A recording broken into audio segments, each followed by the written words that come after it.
Hello, Star Wars Indiana here today with another episode of Star Wars Alternate History, episode 30.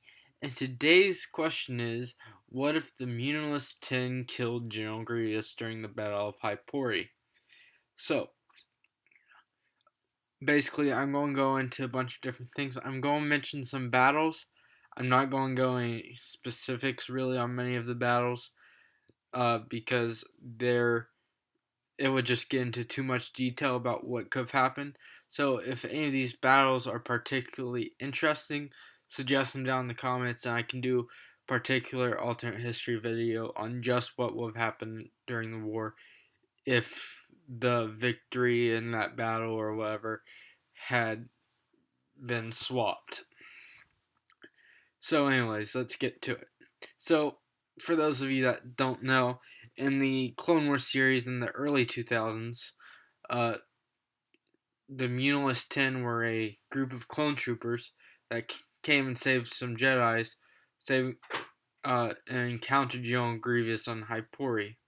So they had a chance to kill him here, and if they had killed him, things could have been significantly different because the Battle of Hypori was near the beginning of the Clone Wars, and this was also General Grievous's first. This was his first public appearance during the war, Clone War. So, if General Grievous died here, since he was the supreme commander of the Separatists, he would need to be replaced. The only people above him were Count Dooku and Darth Sidious. Dooku was the face of the Separatist movement, but not the face of the military, necessarily. While Sidious obviously was hidden in the dark as Palpatine in the not Imperial Senate, but Republic Senate, and so he couldn't take on the position at all. So, I have two people I think would likely replace him. My two choices are Admiral Trench or Asajj Ventress. I pick Asajj Ventress because she is a Force user, and I would like to believe that Count Dooku and Darth Sidious would likely want to replace Darth Sidious with General Grievous with someone else capable of wielding a lightsaber and defending themselves easily from Jedi. So I would think that Asajj Ventress would be one of the likely people to take on General Grievous' role as Supreme Commander. Unfortunately, I think she is actually less likely than Admiral Trench, as Palpatine viewed her as a little bit of a threat and eventually even told Dooku to kill her. So that could have also resulted in that being switched to Admiral Trench later. There may be better options than these two, but these are simply the ones I think. Admiral Trench, on the other hand, is likely to replace Grievous because he is a tactical genius. Uh, he's somewhat similar to Thrawn, but not as good as Thrawn. Anyways, he's really good tactically and would be able to make really great tactical decisions. Would be a great leader to have on the battlefield, leading your forces and making decisions. And any commander that came across him would normally be fearful. So, since General Grievous was in charge of tactical decisions, but was also a not force wielder, but was able to combat Jedi really well, that made for a really good combination of what Admiral Trench has, which is tactile genius, what Asajj Ventress has, which is force abilities. So that's just one effect. Someone would have to replace him early in the war too, which isn't really good because you want to have strong leaders early in the war. If you're having to have a swap of leaders early on, that's going to decrease your military efficiency, such as we saw in the U.S. Civil War when the Union had to constantly change their leaders, but once they finally got some set generals who were actually willing to go out and do stuff and agreed with Lincoln, they were able to get stuff done, and they were no longer constantly switching leaders. So this switch of leaders would temporarily weaken the army near the beginning of the war when the Separatists needed to be particularly strong, which means some of the victories I mentioned later may have actually been defeats. Now, another minor thing is that General Grievous would not form a rivalry with Obi-Wan Kenobi. During the Clone Wars, we kind of see Grievous form his rivalry with Obi-Wan Kenobi that sets up for the final battle where Kenobi kills him. And I think this is somewhat important because Kenobi being able to take down Grievous was kind of important for his character, even though he killed Maul, but this time he did it on his own. And also, uh, this rivalry is just kind of one of those things anyone would necessarily form in a military. Say one commander against another, oh, I won this battle, you won that battle, sort of thing.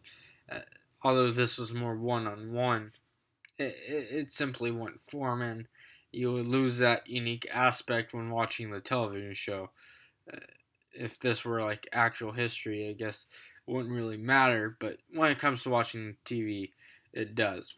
Uh, any victory Grievous has is up in the air on whether or not it was super significant or whatnot. It's up in the air. It could be in the defeat, no longer as significant, anything like that. And some of the victories he had was on Bakuru, Anoth, Ord Mantell, and various hyperlane routes. He had some later in the war, such as Duros.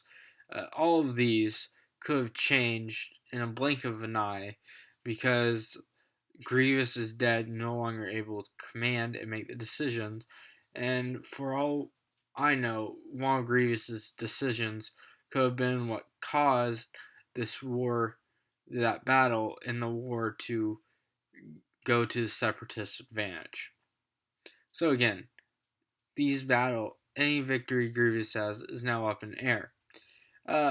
Now let's look at the Jedi. So most of the Jedi that died on Hypori would still die because I believe, I don't remember exactly, but I believe the Muunilinst 10 got there later after Grievous already encountered them. But any Jedi dying after that point, which was still a significant amount, would still live. The only example I can remember at the moment is Kit Fisto's apprentice, which died when he took on Grievous one-on-one when he shouldn't have, as a form of revenge for some of the clone troopers Grievous killed through some of his tricks.